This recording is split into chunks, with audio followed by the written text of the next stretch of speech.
صالح علیہ السلام نے ہود علیہ السلام کی طرح اپنی قوم کو نصیحت کی، لیکن ان ظالموں نے بھی اسی طرح کفر کیا جیسے قوم عاد نے کیا تھا۔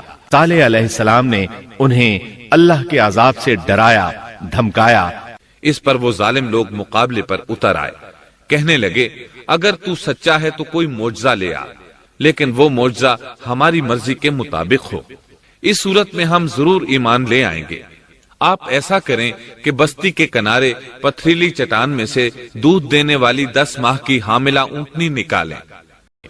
ان کی موجودگی میں صالح علیہ السلام نے اللہ سے دعا کی، زمین پر زلزلہ طاری ہوا، ان کی آنکھوں کے سامنے چٹان پھٹی اور اس سے بالکل ویسی ہی اونٹنی نکلی جیسا کہ ان کا مطالبہ تھا۔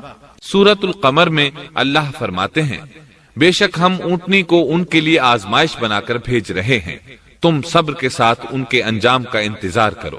اس معجزے کو دیکھ کر لوگ 2 گروہوں میں بٹ گئے۔ بہت کم لوگوں نے صالح علیہ السلام کی پیروی کی، ان پر ایمان لائے، جبکہ اکثر لوگ پھر بھی اپنے کفر پر ڈٹے رہے۔ وہ اونٹنی ان میں موجود رہی، ان کے علاقے میں جہاں چاہتی چرتی، جب کنویں پر پانی پینے جاتی تو سارا پانی پی جاتی۔ وہ لوگ اس کا دودھ پیتے، دودھ سب کے لیے کافی ہو جاتا۔ ان کی آنکھوں کے سامنے اس نے ایک بچے کو جنم دیا، وہ شکل صورت میں بالکل اپنی ماں جیسا تھا۔ لوگ اسے دیکھ کر تعجب کرتے، بچہ اونٹنی کے ساتھ رہتا، یہ ایک واضح نشانی تھی، اس پر جادو کا گمان کیا ہی نہیں جا سکتا تھا۔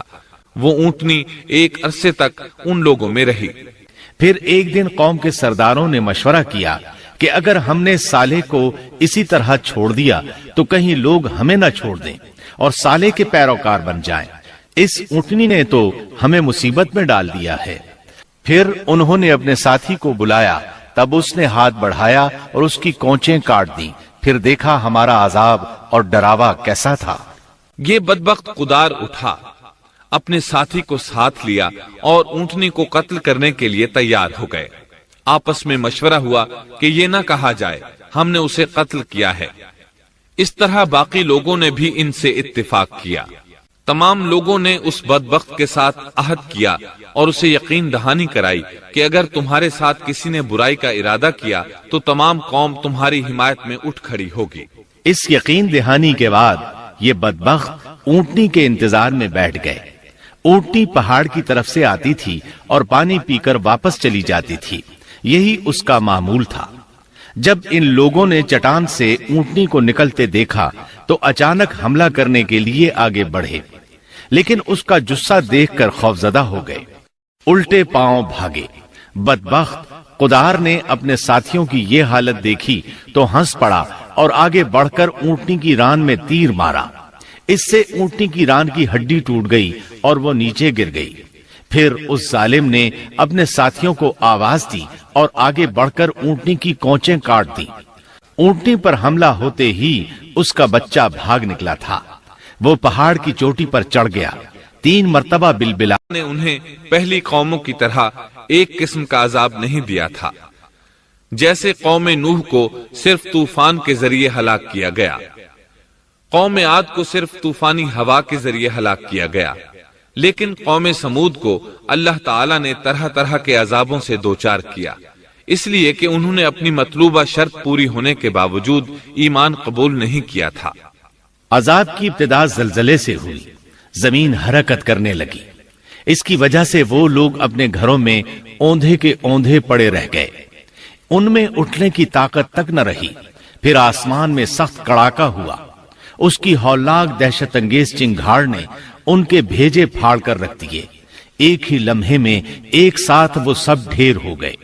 ان کی ہلاکت اور تباہی کو بیان کرتے ہوئے اللہ تعالیٰ سورۃ الذاریات آیات 43 تا 45 میں فرماتے ہیں، اور سمود کے قصے میں بھی عبرت ہے، جب ان سے کہا گیا کہ تم کچھ دن تک فائدہ اٹھا لو، لیکن انہوں نے اپنے رب کے حکم سے سرتابی کی، اس پر انہیں ان کے دیکھتے دیکھتے تیز و تند کڑاکے نے ہلاک کر دیا، پس نہ تو وہ کھڑے ہو سکے اور نہ بدلہ لے سکے۔